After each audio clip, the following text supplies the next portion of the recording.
देख रहे हैं कि नई बजट नई खुशखबरी। अब नई खुशखबरी कितना है ये तो आपको आगे पता चलेगा, या आप बजट का समीक्षा किए होंगे तो पता चलेगा। अब इसमें दिया गया है कि रेलवे में 75,000 वैकेंसी, हकीकत या जुमला।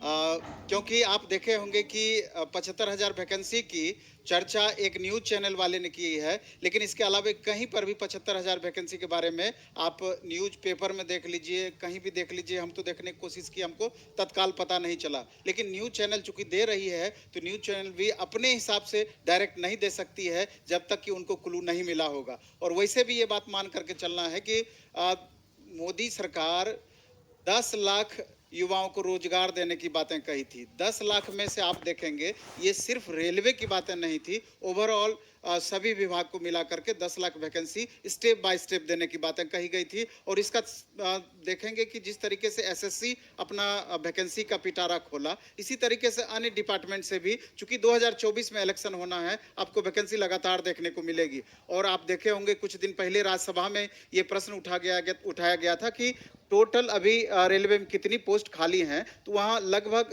3,12,000 के करीब बताया गया कि सीट अभी वैकेंट है, जिसमें रेल मंत्री के द्वारा ये भी बातें बताई गई थी कि 1.5 लाख पोस्ट पर अभी हमारा प्रोसेस स्टार्ट होगा नई एम्प्लॉयमेंट का, 1.5 लाख पोस्ट का। तो 1.5 लाख पोस्ट हम ये मानते हैं कि एक बार में ही नहीं दे देगी, बल्कि स्टेप बाय स्टेप दे सकती है। अगर ये 75,000 का डेटा दिखाया गया है कि 1 फरवरी, चूंकि 1 फरवरी को बजट पास हुआ है और अगला बजट फिर 1 फरवरी 24 को पास होगा, तो इस बीच में अगर इसके लिए था ये 75,000, तो मे बी कि इसको 2 पार्ट में बांट करके अभी से लेकर के 75,000 वैकेंसी, जितना ऑपरेटिंग पोस्ट है, सेफ्टी कैटेगरी का पोस्ट है, उसके लिए 75,000 वैकेंसी दे दे। और अगला 1 फरवरी 2024 को जो बजट दोबारा से पेश होगा इलेक्शन से जस्ट पहले, चूंकि अप्रैल मई में इलेक्शन होना है 2024 में, तो उससे पहले जस्ट आपको बाकी 75,000 वैकेंसी देखने को मिल सकती है। ऐसा संभव है। अगर आप देखेंगे इसमें, आप देखिए कि कुल मिलाकर के 45 लाख करोड़ का बजट पेश किया गया है, जिसमें कि रेल बजट 2,40,000 करोड़ का सिर्फ रेल बजट था, जो कि 2013-14 की तुलना में 9 गुना ज्यादा दिखाया गया है 2013-14 की तुलना में। और इसमें 75,000 new vacancy first India news के द्वारा बताया गया है। अब इसमें हम आंकड़ा पर आते हैं। अगर इसके पहले वाली वैकेंसी पर आप गौर करेंगे तो बहुत बातें आपकी क्लियर होगी। जैसे इससे पहले जो इलेक्शन हुआ था अप्रैल मई 2019 में हुआ था, तो निसंदेह 5 साल के बाद अप्रैल मई 2024 में इलेक्शन होना है। और अगला एएलपी का वैकेंसी फरवरी 2018 में आई थी, और उसके बाद जेई की वैकेंसी आई उसी समय। फिर ग्रुप डी की वैकेंसी 1 साल के बाद फरवरी 19 में आई, और एनटीपीसी का मार्च 19 में आया। जबकि आप देखेंगे कि ये जो फरवरी 2019 में वैकेंसी आई थी, तो 1 फरवरी को, उसी साल में 2019 में 1 फरवरी को बजट पास हुआ, और कुछ दिनों के बाद ही फरवरी में ही वैकेंसी दे दिया गया, और मार्च में फिर एक वैकेंसी दे दिया गया, और अप्रैल मई से इलेक्शन ही होना था। यानी कि इलेक्शन से 1-2 महीना पहले आपका वैकेंसी दे दिया गया, आचार संहिता लागू होने के जस्ट बिफोर। तो यहां पर भी हमको लगता है कि जस्ट उसी तरह की संभावनाएं बन सकती है।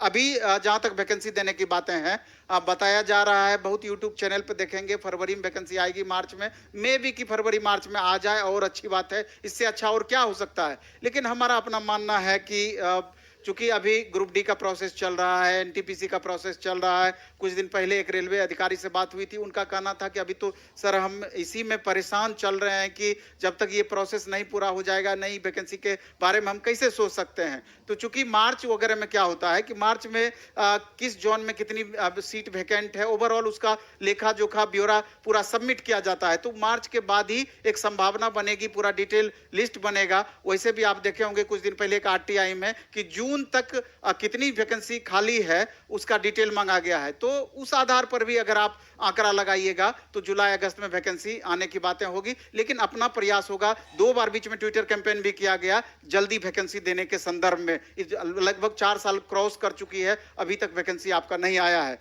तो इस बीच में हो सकता है कि और ट्विटर कैंपेन अपना कंटिन्यू हो, और उसके माध्यम से हो सकता है कि रेलवे पर प्रेशर पड़े और अपने दे दे तो और अच्छी बात है, और नहीं तो फिर जाकर के जुलाई अगस्त में आपकी वैकेंसी देखने को मिल सकती है। जुलाई अगस्त में वैकेंसी आएगी तो सबसे पहले जो अभी 75,000 वैकेंसी में एलपी टेक्नीशियन का वैकेंसी आपका आ सकता है। अब जितनी संख्या उस समय आपका निर्धारित हो जाए एलपी टेक्नीशियन में।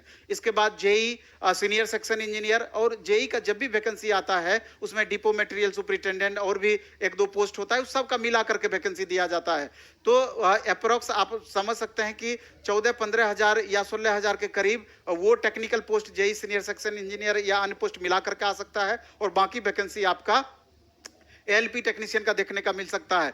और मे भी कि अगर इसी में आरपीएफ एसआई कांस्टेबल को ऐड कर दे इस 75,000 में, तो निसंदेह एलपी टेक्नीशियन का वैकेंसी जो 60,000 प्लस का आप उम्मीद लगा रहे हैं थोड़ा सा कम हो जाए। अगर नहीं तो इसको नेक्स्ट अगले 75,000 में शामिल करती है तो हो सकता है कि अगले 75,000 में आरपीएफ एसआई कांस्टेबल, इसके अलावा ग्रुप डी और अन्य नॉन टेक पोस्ट का वैकेंसी अगले 75,000 में देखने को मिल सकता है। मोटा मोटी यही चीज होना है, क्योंकि इस डेटा के आधार पर भी लगभग यही चीज मैच करता है। तो परेशान नहीं होना है। मेरा ये कहना है कि कुछ बातें ऐसी होती है, हमेशा हम चर्चा करते हैं कि जो आपके हाथ में नहीं होती है, जो आप लाख चाह लें, आप प्रयास ही कर सकते हैं कि ट्विटर कैंपेन कर लेंगे, प्रेशर बना देंगे, लेकिन आप ये तय नहीं कर सकते हैं कि नई वैकेंसी हम ला देंगे। ये वैकेंसी जब तय होगी, रेल मिनिस्ट्री तय करेगी, रेल मंत्रालय तय करेगी, रेलवे बोर्ड तय करेगी, उन्हीं के हिसाब से ये वैकेंसी आएगी। चूंकि 2024 में इलेक्शन होना है, इसलिए ऐसा आपको ये लगता भी कि वैकेंसी नहीं भी आ सकती थी,